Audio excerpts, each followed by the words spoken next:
Hello everyone, welcome back.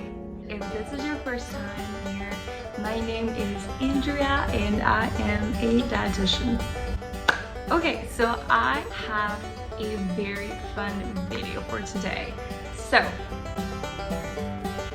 we are going to take a look at healthy TikTok recipes. So we are going to see if they're actually healthy, and I am also going to give you my opinion as a dietitian. As you guys know, TikTok is extremely popular now, and a lot of people are looking at these recipes and saving them for later to make them at home. So I think this is going to be a great opportunity to see if they're actually healthy.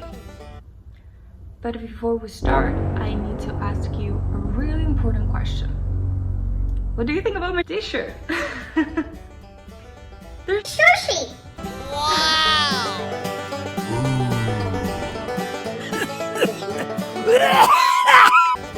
Alright, let's start. Here's how to make these low-calorie banana muffins. You need 2 ripe bananas. I don't have ripe ones, so I'm putting these in the oven. So now put these in a big bowl and mash them up.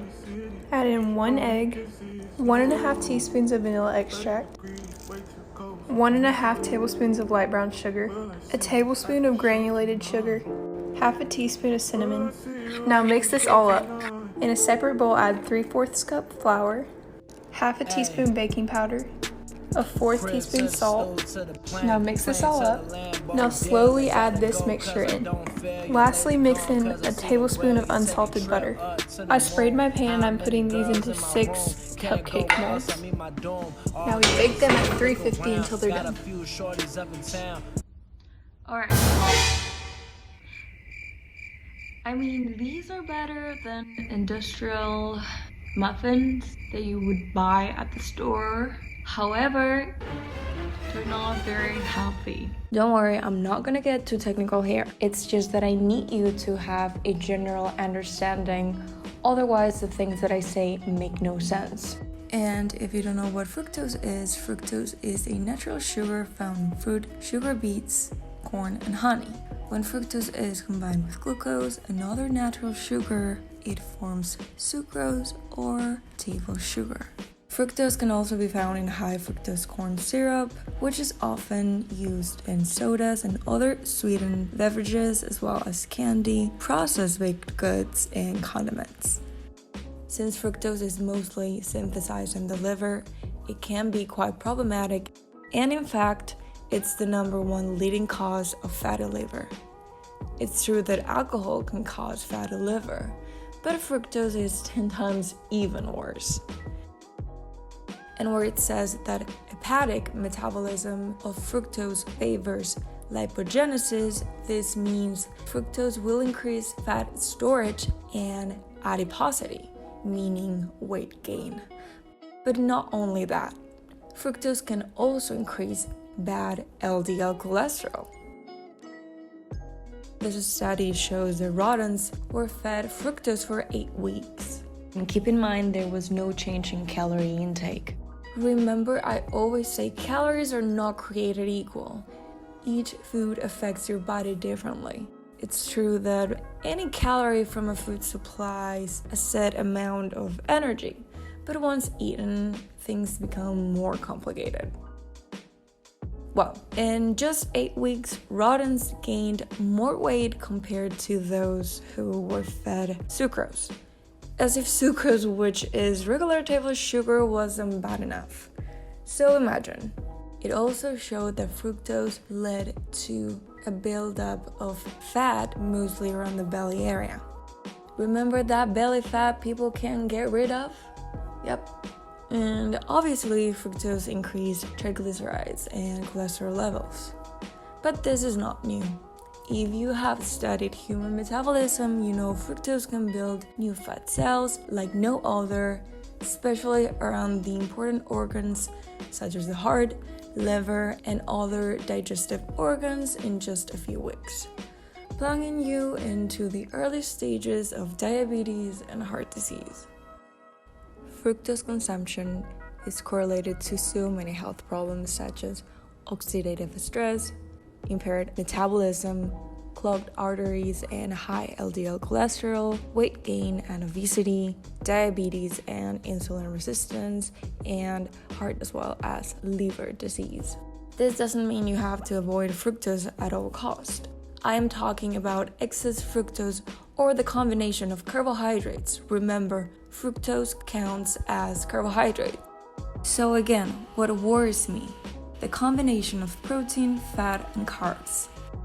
Here is the problem. This recipe is mixing extremely ripe bananas, which are very high in sugar in the form of fructose, plus protein and fat from the eggs.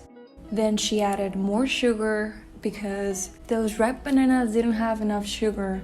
Then she added fat from the butter, and then all-purpose flour, which is a refined carbohydrate. As you guys know, I am all pro protein and fat. The problem happens when you mix carbohydrates, sugar, protein, and fat. So how could we make this recipe actually healthy?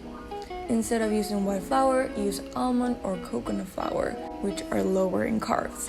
Oat, buckwheat, or whole wheat flour are better options if you do higher carbs. Instead of sugar, use the alternative sweeteners such as stevia, monk fruit, xylitol, or erythritol. If you still want a little bit of natural sugar, use 1 or half a banana. And preferably not baked before mixing with the other ingredients like she did on the recipe. So unless you don't do the swaps that we said, I'm afraid this is not dietitian approved.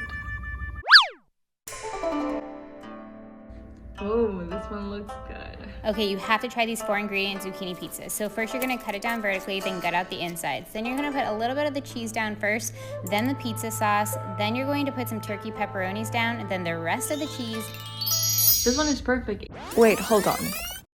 So another low-carb swap, instead of using flour for noodles, you can actually use zucchini noodles, and that's how you can have pasta that is healthy and really tasty. If you don't have the machine to make the noodles, you can actually just cut the zucchini like on this TikTok, and this is perfect. This is going to get rid of your pizza cravings, and it's super healthy. Love the ingredients. And especially if you're doing a low carbohydrate diet like I am, or you're doing keto or paleo. These look really good, but I don't think these are gonna be healthy. I was craving Smores Blondies, but I wanted to make them healthy, so I grabbed my almond butter, mine's from Trader Joe's, and then I just put that into a bowl. I used maple syrup as my sweetener, so I just added that in as well. And then I grabbed my molasses, which is one of the secrets to getting that graham cracker flavor. Then I grabbed my pasteurized eggs, and I tried to crack it with one hand, and I succeeded again, and then I grabbed my vanilla extract, and I poured that in as well. Almond flour makes for a great protein-rich, grain-free base, and then of course you need some fine-grained sea salt. A teeny pinch of cinnamon is one of the other secrets to getting that graham cracker-like flavor, and then a little bit of baking soda to help it rise. Then you're just gonna mix it all up, and then you're gonna mix in some chopped dark chocolate. Oh yeah. Spread that into a parchment-lined square pan, and then you're just gonna pop it into the oven and bake it until it's golden brown. Oh yeah, that looks perfect. You're gonna top that with some chopped marshmallows. These are the gut healing ones from my cookbook, and then a little bit of dark chocolate. And then you're gonna stick them back in the oven, but on broil, and you're gonna watch it carefully until it gets brown and toasty. You can tell she cares about the ingredients, the quality of the ingredients, because she is using almond butter, she is using almond flour, pasteurized eggs, maple syrup instead of regular sugar, molasses. However, the mix is just... she's using dark chocolate. So, okay, she did it kind of healthy. Let's discuss. I like the almond butter. However, when you add maple syrup, it's still sugar. Especially because maple syrup is almost all fructose. So, if you care about your health, be careful with fructose. So if you were to do stevia, erythritol, or xylitol instead of maple syrup, that would be really good. Then molasses, they're very high in sugar as well, so skip the molasses. If you were to use like a little bit of molasses to add a little bit of natural sugar, and then you add stevia to increase the sweetness, then that would be perfect. If you add like a teaspoon and then you add your alternative sweetener, then I like that she used almond flour instead of wheat flour, so that's perfect.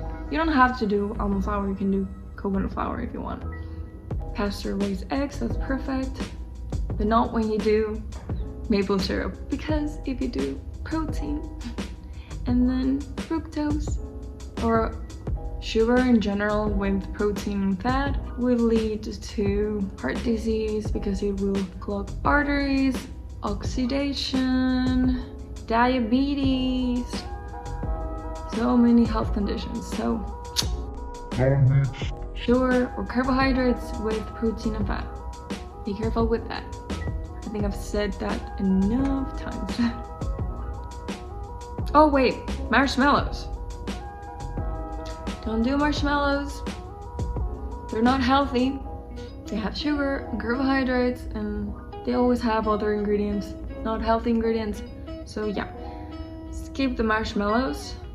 I mean, if you really want to do the marshmallows because you want to treat yourself, it's a special occasion, okay, put a few. You don't have to overdo marshmallows. And try to buy organic marshmallows that don't have the nasty ingredients that regular marshmallows have. If you do the original recipe, it's not dietitian approved. If you do the swaps that I say, then it's dietitian approved. So again, if you don't do the swaps that we said, I'm afraid this is not dietitian approved.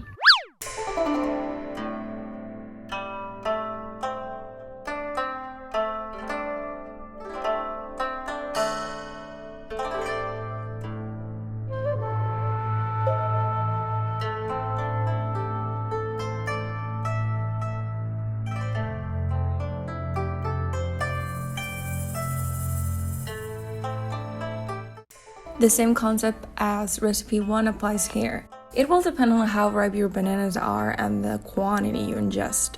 Keep in mind that as ripeness increases, so does fructose. At least they are not combining flour with eggs, butter, and then brown sugar or fructose from bananas.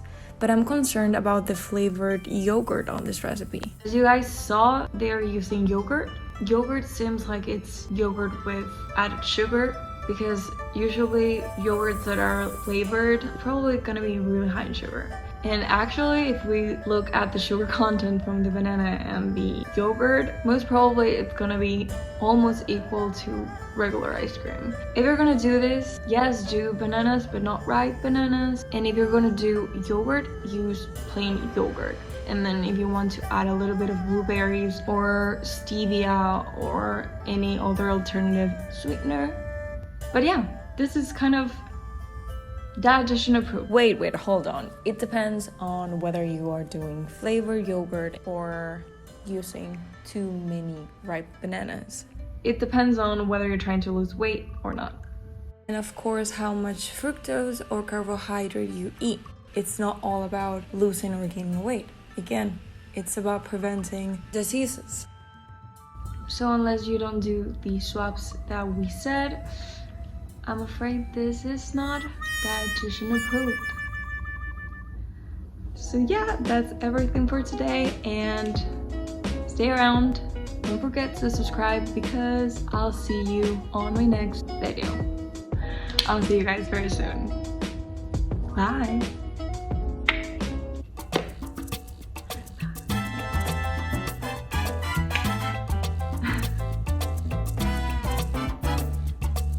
Ciao. Adios.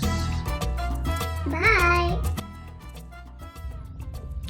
Don't tell me I don't own the cutest t-shirt in the world. Like, ooh.